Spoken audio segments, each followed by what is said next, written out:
Bonjour à tous. Martial Aipou nous reçoit ici au siège du parti d'opposition RPCI. Bonjour Martial Aipou. Bonjour Ange. Alors, vous faites partie de la conférence des présidents du Front du Refus, de la Coalition du Non. Vous êtes le président de l'UDL, votre parti politique, mais également le président de la Coalition nationale pour le changement CNC. Alors, le Front du Refus a appelé à un rejet pur et simple de la nouvelle constitution que propose Alassane Ouattara. Est-ce bien raisonnable de rejeter ce texte qui, selon Ouattara, marque des progrès démocratiques certains pour la Côte d'Ivoire? Bon, progrès démocratique certains, c'est à lui d'apprécier. Nous, notre conviction en tant que coalition du Non, dès le départ, c'était d'appeler le peuple de Côte d'Ivoire à voter massivement contre ce projet parce qu'il était un recul à tout point de vue de lutte que nous avons menée. Et on s'est rendu compte avec ce qui s'est passé au niveau de la commission électorale indépendante, soi-disant, que ce n'était même pas possible d'accorder même le bénéfice du doute à ce pouvoir, dans la mesure où M. Bakayoko, le président de la commission, et Sourou, Sourou Kone, qui représente le président de la République au sein de sa commission, ont fait du faux en disant que c'était la commission électorale qui avait demandé 2 bulletins, alors que la commission, le 6 octobre 2016, à l'unanimité, a adopté le principe du bulletin unique et a fait son guide. D'ailleurs, le guide qui devait servir à cette élection-là vient d'être changé tout dernièrement, il y a quelques jours, pour dire simplement qu'un pouvoir qui est habitué au faux et qui est dans le mensonge permanent, on ne peut aucunement accorder du crédit. Maintenant, en ce qui concerne cette constitution, pour nous, c'est un recul total. Non seulement parce qu'elle est inopportune, elle a été mal ficelée dans la procédure de conception, mais en plus, dans le fond, elle est extrêmement dangereuse pour la Côte d'Ivoire aujourd'hui et pour demain. Mais il y aurait quand même des avancées du point de vue du renforcement des droits fondamentaux du citoyen, de la femme et même de la chefferie traditionnelle. Bon, disons, si je prends le cas de la chefferie traditionnelle, c'est extrêmement dangereux. Dans la mesure où aujourd'hui... ça peut être dangereux? Non, je vais vous expliquer. Si on donne un statut aux chefs et rois de ce pays... Est-ce que c'est tous les chefs et rois de Côte d'Ivoire qui vont y siéger? Ce sont des individus qui ont été choisis. Sur quelle base? Deuxièmement, à partir du moment où la chefferie traditionnelle accorde la possibilité à l'État de choisir ceux qui seront prééminents dans leur institution ou dans leur secteur, il ne sera pas exclu que demain, le président qui est devenu un roi de la Côte d'Ivoire puisse se donner le droit de choisir les autorités traditionnelles qui sont choisies par le peuple jusqu'à aujourd'hui. Donc il y a un danger d'immixtion du pouvoir exécutif dans le choix des chefs traditionnels, et cela peut entraîner de graves crises. On sait par exemple que dans des régions comme Bondoukou, comme dans beaucoup d'autres grandes régions, les royautés sont aujourd'hui dans une crise parce qu'il y a eu des problèmes de succession. Alors on ne peut pas demander ou on ne peut pas permettre à l'État de s'immiscer dans cette procédure-là, ce serait catastrophique. Mais quelque part, est-ce que ce ne serait pas un moyen de raffermir le lien entre ces chefs traditionnels qui représentent beaucoup pour ce pays? Est-ce que ce ne serait pas une belle occasion de raffermir ce lien-là qu'ils ont avec leur population et l'État? Disons que le principe n'est pas mauvais en soi, même s'il nous rappelle un peu la période coloniale où le chef traditionnel a servi d'auxiliaire administratif au pouvoir colonial.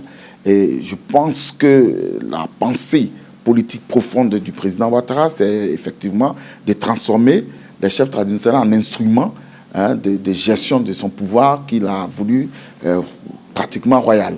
Et cela, nous ne pouvons l'accepter ni aujourd'hui ni demain.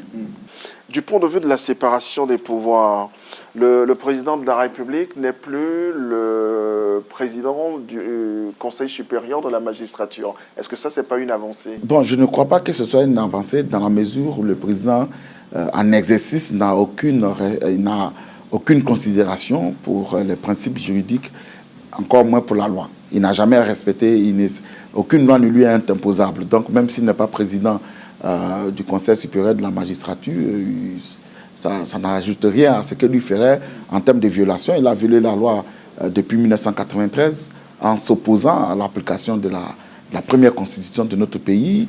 Il est lourdement impliqué soupçonné même impliqué dans la crise qu'a connue la Deuxième République. Et aujourd'hui, il n'a pas mandat, il n'a pas qualité pour essayer de projeter la Côte d'Ivoire dans une Troisième République, d'autant plus que les problèmes que lui-même a créés depuis l'avènement de cette Deuxième République n'ont pas encore été réglés. Ce qui fait que son projet est non seulement inopportun, mais c'est une injure, si vous voulez, à la conscience de notre peuple. Mais est-ce que par rapport à ce qui a été décidé à l'INAS Marcoussis, ce projet de réforme constitutionnelle ne respecte pas ces engagements-là? Notamment, il avait été prévu que l'article 35, la limite d'âge, soit revue. C'est ce qu'a fait Ouattara? Non. À Marcoussis, l'esprit était de permettre à M. Bédié, qui courait vers la limite d'âge... Ça, c'est au niveau de la limite d'âge. Oui, qui courait vers la limite d'âge, d'être candidat exceptionnellement par rapport aux élections de 2005. Et comme les élections n'ont pas eu lieu en 2005, le président Laurent Gbagbo a été obligé de prendre une mesure exceptionnelle pour permettre à M. Bédié et à M. Ouattara d'être candidats. Et donc, la limite d'âge, ça n'avait rien à voir avec un principe constitutionnel. À Marcoussis, où nous tous nous étions, un modèle a été écrit. C'était le changement de l'article 35. Faire sauter le « et » et le remplacer par le « ou ». Il n'était pas question du tout, mais alors là, pas du tout, de changer l'âge limite tant au niveau des 40 ans que des 75 ans, encore moins d'écrire une nouvelle constitution. Donc on ne peut pas, en tout état de cause, invoquer Marcoussis pour justifier l'injustifiable. Ce qui se passe aujourd'hui en Côte d'Ivoire est purement et simplement une forfaiture et un viol à la conscience de notre peuple. Alors, l'opposition dit aussi que le président, dans ce nouveau projet de constitution, le président a trop de pouvoir, mais c'est encore le cas dans l'actuelle constitution. Bon, disons que l'actuelle constitution a été l'objet des critiques, y compris par le RDR et le président Alassane Ouattara. Alors, on ne peut pas se mettre dans une position de quelqu'un qui a critiqué cette constitution, justement par rapport au pouvoir qu'on accordait à l'ancien président dans la constitution actuelle, et refaire la même chose. Et donc, il y a une certaine contradiction entre ce qu'on a fait ou ce qu'on a dit comme critique hier et ce qu'on nous propose aujourd'hui. Mais dans la situation de la constitution actuelle, le Parlement avait quand même un rôle. Or, aujourd'hui, il se trouve que, personnellement, on ne voit plus pourquoi on va avoir un Parlement, en plus du fait que le président de la République s'octroie le droit de nommer un tiers des représentants du Sénat, qui est une chambre qui a été justement dissoute par Macky Sall au Sénégal, parce qu'il a trouvé que ça n'avait pas son sens. Même en 2010, Laurent Gbagbo évoquait déjà la possibilité de la création d'un Sénat. Donc, oui, mais bon, peut-être qu'il évoquait. Bédié aussi en a. Oui, il évoquait. Bédié avait aussi fait le projet. Mais si le projet de Bédié a été mis à la poubelle, parce que finalement, ça a débouché sur un coup d'État, je pense qu'il faut être assez intelligent pour se rendre compte qu'on ne peut pas créer des institutions alors que les autres qui sont déjà là fonctionnent très mal. Vous savez particulièrement qu'aujourd'hui, notre Assemblée nationale, il n'y a pas d'assistants parlementaires pour permettre aux députés de faire leur travail convenablement. Et donc, aujourd'hui, nous pensons que le président Ouattara, qui est devenu plus politique et technocrate, je ne dirais pas kleptocrate, mais vers la fin, c'est tout comme, parce que c'est un gouffre qu'on crée pour jeter de l'argent dedans, et la Côte d'Ivoire n'en a pas besoin. Est-ce qu'aujourd'hui, l'opposition ivoirienne a vraiment les moyens de ne pas permettre la tenue de ce référendum constitutionnel? Disons que nous avons la mobilisation populaire qui est en train de prendre de l'ampleur. Notre première rencontre à Epougo a été un franc succès. Nous entendons mobiliser davantage le peuple de Côte d'Ivoire parce que dans tous les cas de figure, nous ne sommes que des porte-voix d'une nation qui est aux abois et qui souhaite que le président ait un peu de sagesse et qu'il se rende compte que la majorité de son peuple refuse ce qu'il veut lui imposer. Et donc, ce que nous souhaitons, c'est que le peuple de Côte d'Ivoire prenne ses responsabilités et nous y travaillons au quotidien. Alors, est-ce que l'opposition n'a pas un vrai problème de stratégie? Il y en a qui veulent que les Ivoiriens aillent aux élections pour voter non, mais il y en a qui disent qu'il ne faut même pas se gêner pour y aller, il faut tout rejeter en bloc. Nous avons, en tant que coalition du non, prétendu que le président de la République était un peu de bonne foi et qu'ils allaient permettre une expression populaire, parce que ce qu'ils souhaitaient, c'est que le peuple de Côte d'Ivoire se prononce sur son projet. Et donc nous avons en ce moment-là commencé à faire une campagne vigoureuse pour que le peuple de Côte d'Ivoire se déplace et qu'il vote. Il se trouve que les incidents que nous avons constatés, les manœuvres dilatoires qu'il y a eu et les graves violations du code électoral que nous avons constatées ne nous mettent pas aujourd'hui dans une position de demander au peuple de Côte d'Ivoire de voter. Et donc, sur cette question, nous avons rejoint la coalition du refus et nous avons dit qu'il n'est pas question que, d'une part, ces référendums se tiennent, sinon que le peuple de Côte d'Ivoire le valide par quelques votes que ce serait. Donc, aujourd'hui, l'opposition est unie et fermement déterminée pour faire en sorte que cette forfaiture ne passe pas. Mais que l'opposition n'y aille pas, ça ne gênerait en rien la tenue du référendum, puisque il y a une forte campagne pour le oui qui est battue par le pouvoir. Devant un public vide, devant des populations qui sont désintéressées, et puis une campagne extrêmement dangereuse, parce que je vois par exemple une pancarte à Williamsville, et on dit pour la paix et pour la sécurité, votez oui. Donc ça veut dire quoi? Ça veut dire que si on refuse le oui, on est dans la guerre alors. Donc pour dire que c'est une campagne insidieuse, impopulaire, qui est dénoncée, y compris même au sein du pouvoir. Et aujourd'hui, le président devait se rendre compte que la sagesse l'obligerait à faire amende honorable et à retirer son test. Mais s'il ne le fait pas, mais je pense qu'il va trouver le peuple de Côte d'Ivoire devant lui. Ce que je voudrais vous dire, c'est que déjà nous avons considéré que c'est une violation extrêmement grave du protocole additionnel 2 de la CEDEAO qui dit que 6 mois avant les élections, il n'est pas question de changer les règles du jeu. Et ce sont des principes constitutionnels. À partir de ce moment-là, nous, au niveau de la coalition du non, nous avons décidé de saisir la Haute Cour de justice et l'institution juridique, mais l'institution politique, pour qu'elles se prononcent toutes deux sur la validité de ces référendums-là. Donc, à partir de ce moment, mais ça change tout. Parce que nous considérons que c'est une violation grave des principes constitutionnels qui régissent la CEDEAO. Donc, nous considérons que ce référendum est nul et de nul effet jusqu'à ce que, éventuellement, d'une part, le peuple de Côte d'Ivoire se prononce vigoureusement, y compris même dans la rue, ou alors que la Cour annule ce référendum et qu'on revienne à la case de départ. Parce qu'on ne peut pas, à 2 semaines de cette élection, changer les règles du jeu et vouloir l'imposer. Vous savez très bien que même aujourd'hui, nous voulons faire des meetings à la place, Inch'Allah, de Koumassi. Impossible parce que, messieurs, ils auraient déjà récupéré toutes les places de Côte d'Ivoire. On n'a pas la possibilité de faire des campagnes. C'est une violation de la Convention de Venise qui impose que dans tous les cas de figure, lorsqu'il y a un référendum, les deux côtés doivent financer. Le président de la République, il tient les trésors, il tient les caisses de l'État, il dit non, on ne finance aucune campagne. De quoi il est en train de parler? Et il est dans l'illégalité depuis 1993 jusqu'à aujourd'hui et cela doit cesser. Et s'il ne veut pas comprendre, il va trouver le peuple de Côte d'Ivoire devant lui. Alors, un Sénat en poste de vice-président de la République, qu'auriez-vous souhaité, vous, opposition? Bon, d'abord, le Sénat, il est inopportun.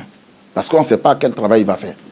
Et si c'est pour faire le même travail que le Conseil économique et social, bon, on comprendra. En plus, c'est le président qui nomme un tiers des sénateurs. C'est une foutaise. Je pense que le président n'a qu'à respecter un peu les Ivoiriens.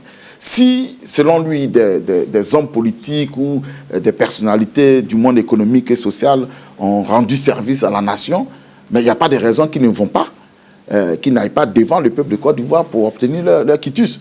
Donc, non seulement le Sénat, il est inopportun, il est inutile, ce sera un gouffre financier, mais en plus, nous trouvons que le président est allé un peu trop loin. Il se prend pour qui, ce monsieur? Il faut qu'ils considèrent les Ivoiriens. Mais s'ils pensent qu'on va rentrer dans cette bouillabaisse, bon, on va y trouver. Ça sera notre position et elle sera maintenue jusqu'au bout. Alors, M. Martial Ahipo, que dites-vous du poste du vice-président de la République? Disons que jusqu'à une date récente, dans la Constitution actuelle, c'est le président de l'Assemblée nationale qui est le dauphin constitutionnel. En instaurant la vice-présidence, je crois que le président Ouattara a voulu régler le compte à Soro Guillaume et il appartiendra à Soro Guillaume de constater que bon, tous les services qu'il aura rendus à ce monsieur n'ont servi à rien et que bon, finalement, il aura travaillé, il aura pris les armes et effectivement sacrifié sa jeunesse pour un individu qui n'en valait pas la peine. Donc pour nous, c'est un non-événement parce que nous considérons que dans tous les cas de figure, cette constitution-là, même si par extraordinaire, elle arrivait à passer, elle ne sera opposable à aucun des Ivoiriens que nous sommes. Est-ce que vous ne risquez pas de payer, de faire les frais du boycott des législatives il y a 6 ans, en 2011? Le contexte est complètement différent. Parce que pour les législatives, c'était un contexte assez chargé en émotions avec le transfèrement du président Laurent Gbagbo à La Haye. Et puis l'enjeu, c'était éventuellement le Parlement. Et à ce niveau-là, chacun est libre d'y participer ou de ne pas y mettre. Ce dont il s'agit d'un projet de constitution. Voilà, donc l'Ivoirien lambda concerné, tout Ivoirien doit se prononcer clairement. Le président refuse que cela se fasse dans les règles de l'art. À partir du moment quel choix il nous offre, on n'a aucune possibilité de vérifier si à la dernière minute, comme il l'a fait en 2010, M. Bakayoko ne prononcerait pas des résultats qui n'ont rien à voir avec la réalité du vote. Donc nous souhaitons, et nous avons vraiment souhaité, que le vote soit équitable, transparent, effectif, que l'institution qui l'organise soit crédible, mais le président de la République a fini de liquider cette institution qui est la commission électorale et en imposant d'une manière ou d'une autre le double bulletin, parce que vous savez très bien que c'est l'histoire qui nous a conduit à réclamer et à obtenir le bulletin unique. Parce que dans les élections avant cette période-là, avec le double bulletin, c'était la fraude permanente. Et puis aussi, éventuellement, c'était la possibilité, à un moment donné, de vérifier qui a voté pour qui. Et ça, c'est dangereux aussi pour les électeurs dans le contexte actuel. Vous voulez dire que le retour du double bulletin ouvrirait les portes à une fraude? Mais c'est une fraude, même au Conseil des ministres. Moi, je vous explique, par exemple, que les ministres seront, bien entendu, bien vus d'apporter les preuves de leur vote le jour de l'élection. C'est pour dire que le double bulletin n'a pas été instauré uniquement pour les Ivoiriens lambda. Aujourd'hui, le président de la République, il est aux abois et il sait très bien qu'il est impopulaire par rapport à cette nouvelle constitution et il souhaite vraiment mener sa politique fasciste jusqu'au bout. C'est pour cela qu'il a imposé ce double bulletin. De qui tenez-vous cette information? Bon, disons que nous sommes dans l'État aussi. Vous savez, nous sommes des partis politiques, nous sommes des coalitions et l'ensemble des Ivoiriens sont présents partout. Et si les Ivoiriens ne vous suivaient pas? Dans tous les cas de figure, vu l'engouement que suscite notre campagne, malgré toutes les obstructions, toutes les menaces que nous constatons sur le terrain, vu que partout où nous sommes passés jusqu'aujourd'hui, y compris les forces sociales, les forces syndicales, les autorités coutumières, traditionnelles, lorsque nous avons eu des discussions tout à fait profondes sur les différents articles concernés, je ne crois pas aujourd'hui que le peuple de Côte d'Ivoire ne nous suive pas. C'est vrai, le contexte que le pays a traversé depuis la crise post-électorale milite pour une sagesse de la part de l'opposition pour ne pas aller dans des dérives extrêmement graves. Et c'est ce qui peut-être conduit le président à penser qu'il pourrait aller plus loin qu'il ne le pense. Nous avons saisi les autorités juridiques de la CEDEAO. Nous allons nous battre sur le terrain en même temps et nous allons faire en sorte que le peuple de Côte d'Ivoire soit véritablement l'acteur de sa propre histoire. Maintenant, comme vous le dites, si le peuple de Côte d'Ivoire valide par une mobilisation extrêmement populaire, voilà, que nous constaterons par certainement le 30, bon, on ne peut que l'admettre parce que ce sera la décision du peuple souverain. Mais ce dont nous sommes certains, y compris même aujourd'hui au sein du RDR, vraiment 95% des Ivoiriens ne sont pas pour ce projet. Est-ce que vous soupçonnez Alassane Ouattara de vouloir se représenter en 2020? Non, mais Ouattara n'a jamais respecté aucune loi. Il n'a jamais... Donnez-moi une seule loi de la République que M. Alassane Dramane Ouattara a respectée. Il n'a jamais respecté la loi. Donc, il souhaite que cette constitution passe. Mais vous prenez par exemple l'article 177. L'article 177 est clair. Le président de la République a la possibilité de modifier la constitution désormais sans passer par le peuple de Côte d'Ivoire. Donc, si on change ça au mois de février 2017, il peut réunir le Parlement en congrès et puis dire que lui-même, il veut être président à vie. Et puis, ça sera voté. Rien ne l'empêcherait de le faire.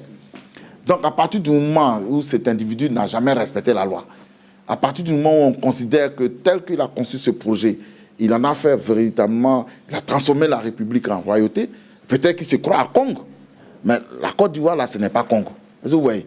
Donc, pour quelqu'un qui n'a pas de limites vis-à-vis de la loi, il n'y a pas de restrictions à avoir.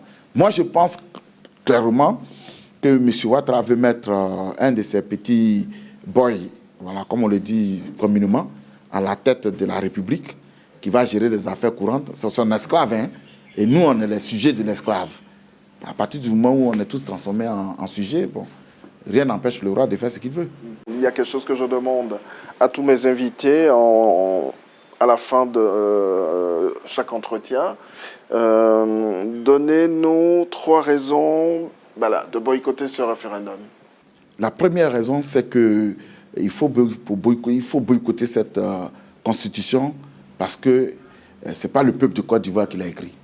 Il a été écrit par Ouattara pour constitutionnaliser son système. Quand vous faites une analyse, on n'a pas vraiment le temps de le faire, mais c'est vraiment le système Ouattara qui est là, constitutionnalisé. Deuxièmement, nous pensons qu'il est inopportun. La Côte d'Ivoire traverse une situation extrêmement grave, une crise sociale aiguë. Vous avez vu les émeutes qu'il y a eu partout. Et on aurait souhaité que le président utilise son intelligence pour faire autre chose que de nous créer d'autres problèmes. Et troisièmement, cette constitution est dangereuse. Elle est dangereuse parce qu'elle crée un souverain. Ensuite, elle transforme la Côte d'Ivoire, le peuple de Côte d'Ivoire en peuple esclave. Et elle a les gemmes, je peux dire même une dizaine d'articles d'un conflit militaro-politique plus grave. Rappelez-vous, rien que pour le « et » dans la constitution actuelle, la Côte d'Ivoire était en crise depuis 2000. Alors, quand on prend l'ensemble des articles, une trentaine d'articles qui posent problème, je pense que c'est extrêmement dangereux. Ce n'est pas sage. Nous demandons carrément au président de la République de retirer son projet. Dans tous les cas de figure, s'il ne le retire pas, nous, on ne se sentira pas concernés. Et on sera dans la désobéissance, on sera dans le refus total de l'application de cette constitution-là. La lutte ne fera que commencer le 30 octobre. Je vous remercie. C'est moi qui vous remercie.